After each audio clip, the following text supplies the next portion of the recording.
हमहू पी तू पिया आ मूड बना लिहल जाए आवा चादरा में गदरा। अरे सर ई का भाई ले साइकिलिया टायर में पंचर हो गया। यहाँ ले दूर दूर ले कोनो दिखातो ना पिंचरो वाला।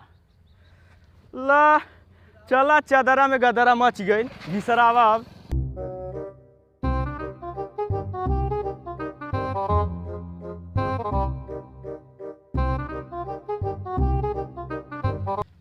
अरे मजनुआ कहाँ घिसनावा ताड़े? ए भैया हमें मजनुआ ना बोलिया, ढिलुआ नाम है ढिलुआ।